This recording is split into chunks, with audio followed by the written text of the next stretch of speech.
So let's start with our one-way ANOVA. And one-way ANOVA is going to effectively look at one variable again, and we're going to vary one variable, and we're going to visualize and actually see the impact on our outcome. So that's effectively what we're going to be looking at and doing here.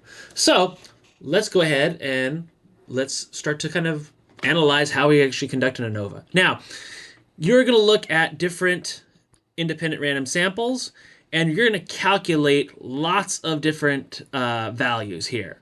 So there's a couple of critical values that you can calculate. We will not be calculating these because our ANOVA will run it, but we want to have some sense and idea about how we're plugging in here. So we're going to calculate, again, for some general treatment, we're going to have k variables, and you can kind of see those here. And our total number of measurements will be n sub I is just the number of observations of measurements, and you're going to sum those over effectively your k variables. So the essentially right here, k number of random samples. So you are going to look at those number of observations, and that will be our total number of measurements. The mean then will just be that treatment over the total number of measurements. That'll be the overall sample mean. And we're also going to calculate these values of sum of squares, error sum of squares. Our degrees of freedom will essentially be this value here. And you can calculate what's the F ratio by looking at essentially some of these critical values. So the sum of squares and some variable a divided by k minus 1 over the error sum of squares over n minus k. Now, are we going to actually calculate these values by hand, especially when we look at huge data sets? No. So instead, what we want to do is we want to look at how we can analyze this in R. So we want to read in a data set, we want to work with a data set here, and then we're going to analyze and look at the values in our ANOVA table. So that's going to be the kind of the key insight that we're going to gain here. So we're going to ignore that update. I am going to set up a new script. We are going to also look at our crop data, and we're going to read it in to our, actually we'll just stay in our downloads. So let's go ahead. I think we're in downloads, maybe. Videos, maybe not. Let's move us into the download, or let's move us into documents. So let's go here. Let's go here. Let's go documents. All right. So I'm gonna do. Let's get library, and then let's do. I'm going to also install a couple of factors. So I'm gonna do library tidyverse. Here, I'm going to do install.packages. I'm going to do user-friendly science. I'm going to do library user-friendly science. Let's do user. It doesn't look like it's available, but it's okay. We can move past it. Let's do library LSR. Library. Oops, let's do install the packages. LSR. I'm going to do library LS. So let's read in our crop data. So let's do crop dat goes to, and we're going to go to read.csv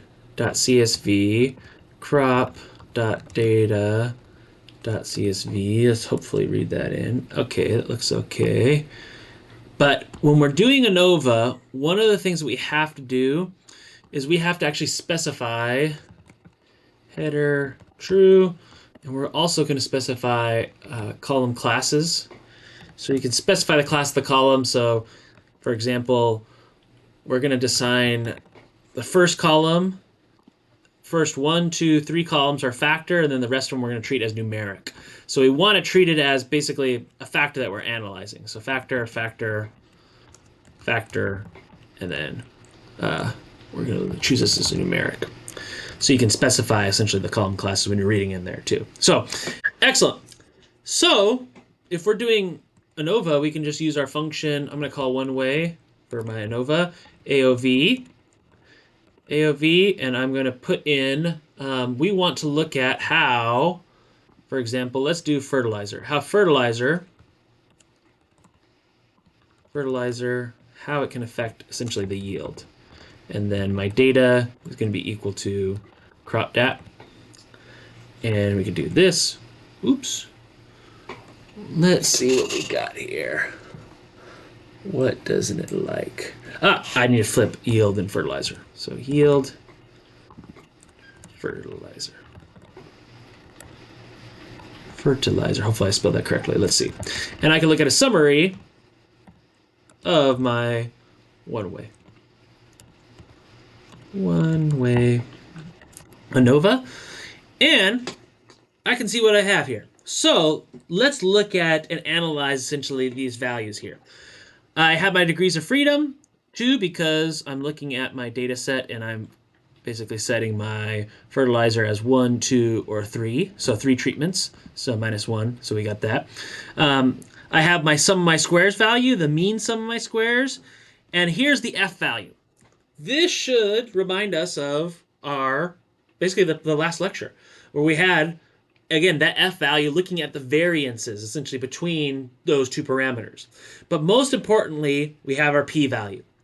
So our P value is going to be 7 times 10 to the minus 4. So if we're looking at, are these statistically significant or not, P value is lower than our confidence interval. So it is indeed significant. So that fertilizer has an effect on that yield outcome. Now, is there another way we can kind of observe and see that? Well, let's actually start to, let's look at our old analysis. Now, the cool thing is that we see that there is an effect that fertilizer has on that yield.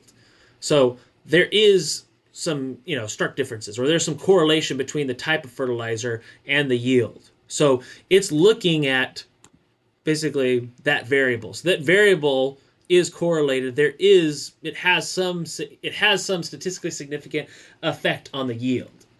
Now, oftentimes we want to go beyond that.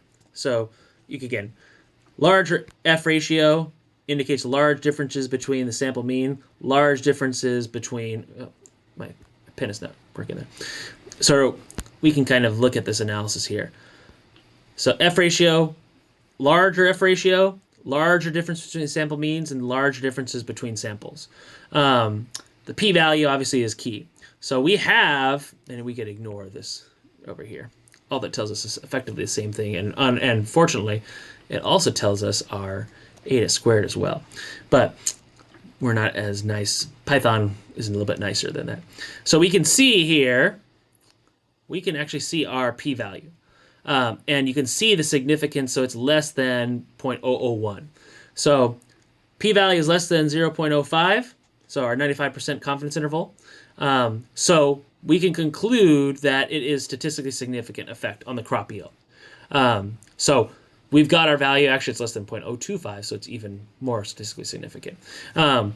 So it will have that statistically significant effect. You can also see the results, again, we get the same conclusion. But a lot of times we want to go beyond this. So we actually want to basically run further tests. So we want to go deeper into the data, dive deeper and see, are there differences between even subtypes of fertilizer? So is there a difference basically between fertilizer type 1, 2, and 3? And one of the common tests you're going to use is a Tukey post hoc test. But we will actually be running the games how post hoc test because we're going to assume that the variances are not equal, which is a very, very good and very, very common assumption.